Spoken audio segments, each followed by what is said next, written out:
them with you. And the main question that I wanted to ask you, and it's the question that I ask myself as well, is how are you managing your thoughts? And that's a big question for some of us, or most of us, or all of us. At some point in our lives, we're going to realize that our thoughts impact our very lives. And what the thing that we think on, or the things that we think on, are going to be ultimately the things that will happen or are going on in our lives because of how we manage our mind. So I wanted to bring to the table the question of how we manage our minds and what we could do in order to better manage our minds. So let's come to it with an open perception of first, let's get a perception of who we are, of who we think we are.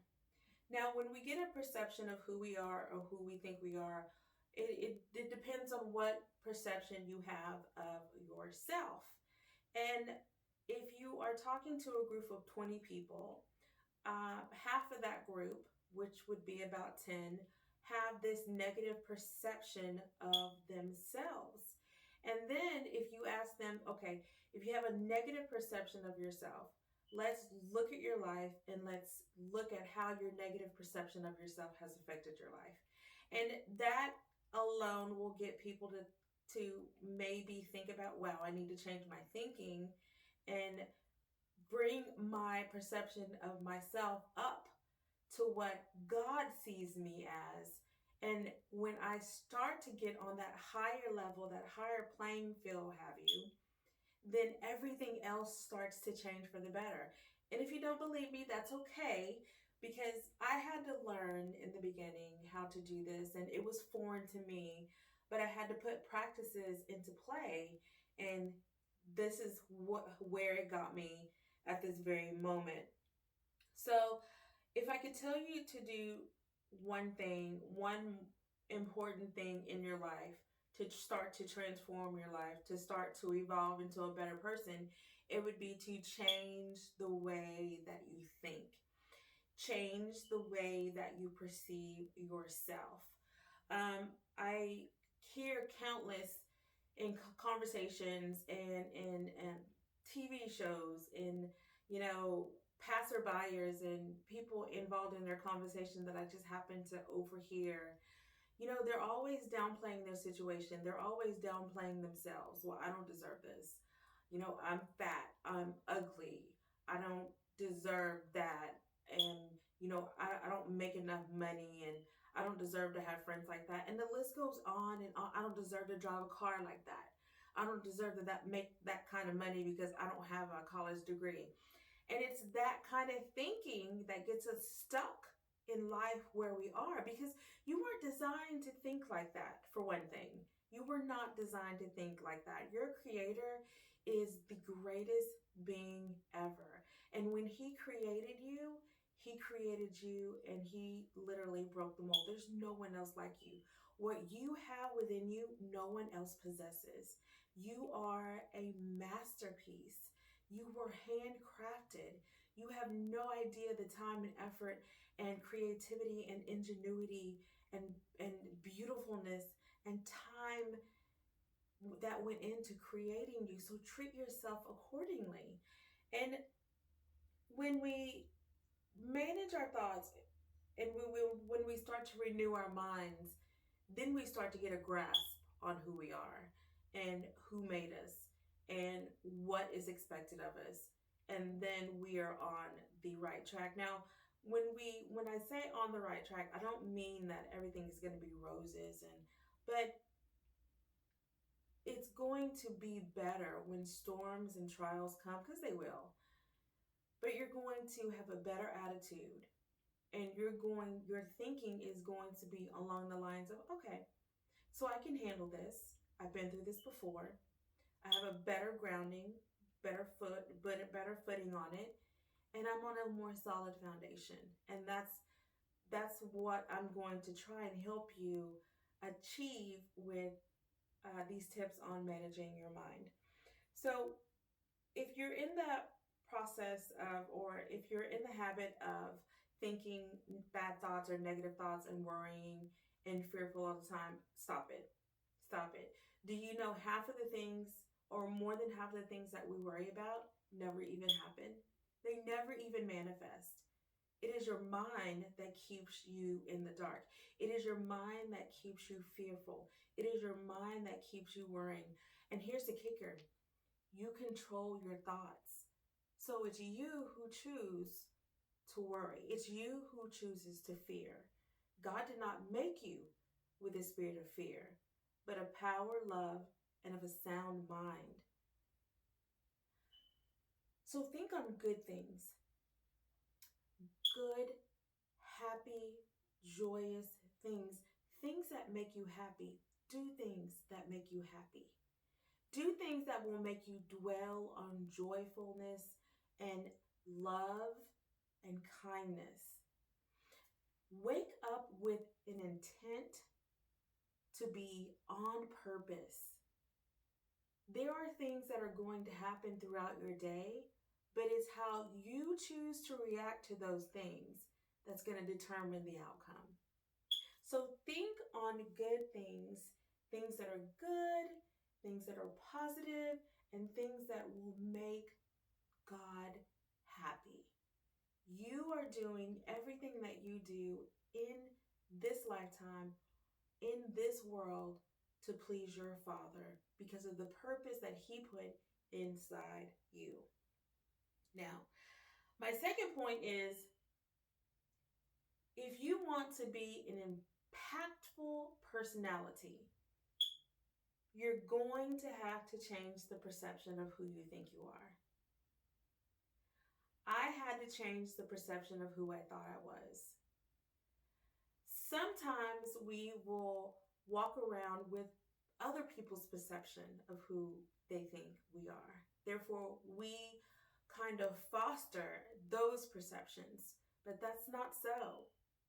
You need to take some time off away from people and get a clear perception of who you really think you are. And where you're going to get some of those answers is in the Bible. I would suggest that you start reading the New Testament and just read how Jesus loves, and just get a picture of his compassion and the time that he took with people. And then go back to the book of Genesis and look and read how carefully and crafty that God created everything with love and with creativity and with imagination. It's just mind blowing. And then think about how he crafted you in your mother's womb. So, when we start to think on things like that, when we start to meditate on things like that, our thinking gets clearer, it gets better, and our perception of ourselves start to change. Because when you think of yourself as this higher being, and you know that you who you are, and you're confident of who you are, and you don't care what other people think, because other people's perception of who you are is their perception. Does it matter? It doesn't hold any weight. So you go off of what who you know you are to be, and who God knows you are to be, because he created you as a higher being. So when you start to manage your mind and you start to change the perception of who you think you are, you will start to see changes from within work its way out. The way you dress will start to change. The way you walk, the way you talk, the conversations you hold, the things that you choose to hear and the things that you choose to see will change. Your crowd will even change. Your perception of yourself is starting to change. I wanted to give you an example, and the best example that I heard was said by the late Dr. Miles Monroe. And he said, take the lion. The lion is not the biggest animal in the jungle. He's not the smartest. He's certainly not the heaviest. He's not the most majestic. But it is his attitude that makes the other animals fear him.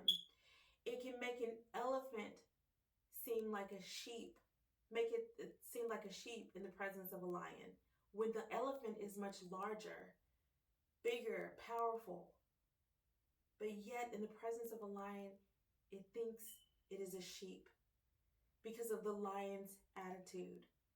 And when we manage our mind and we start to change the perception of ourselves, we slowly but surely take on a lion attitude. And that's what you want to do. You want to take on a lion attitude, because I will tell you, when you take on that lion attitude, when you change the perception of who you think you are, then your attitude starts to show forward and people start to take notice. Now, when you change the perception of who you think you are, you have to ask yourself why do you exist? And when you change the perception of who you think you are and you start to think about how God created you, then your purpose starts to come into play. Well, if I'm this great person, and if I have this gift that no one else has, and I have this purpose that the world needs, and the world needs to have something that I have within me, why do I exist? And then that's when your purpose starts to come into play. Starts to come into play. You start thinking, what am I created to do? So when you ask yourself, why do you think you exist? Right after or right before you change the perception of who you think you are. And then lastly, you'll ask yourself, what is your sense of significance? And that plays along the lines of, why do you think you exist? When we manage our mind, we're literally taking an inventory on what needs to be cleaned out, what clutter needs to be cleaned out, sweeping it clean, and putting in new things, new information. Get all that old junk out and fill it with new information. That is the gratuity of managing your mind. The fullness of it is conforming your things, not conforming your mind or yourself, not to the clutter of this world, but rather conforming yourself to the renewing of your mind. A more stable way of thinking, a more stable way of reacting.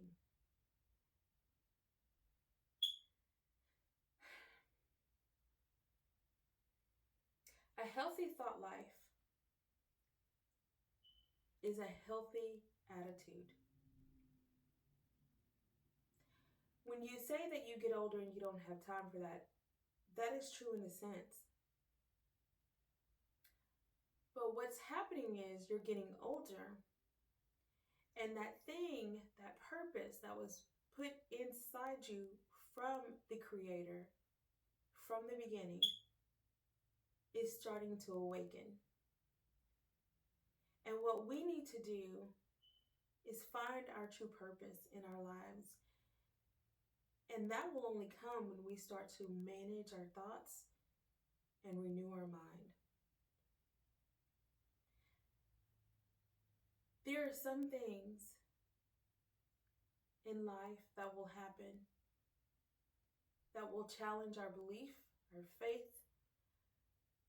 our thinking, our attitude. But it is those things that were given to us by the Creator because we can handle them. But not only because we can handle them, it is because they are tools to help us in the path or on the path that we were set. It is my prayer that you ask for illumination on your path, that you begin to manage your mind, that you put good things in and begin to remove all the bad stuff, the stuff that's not going to help you grow and to teach you to be a better person and to help you garner and foster a better attitude.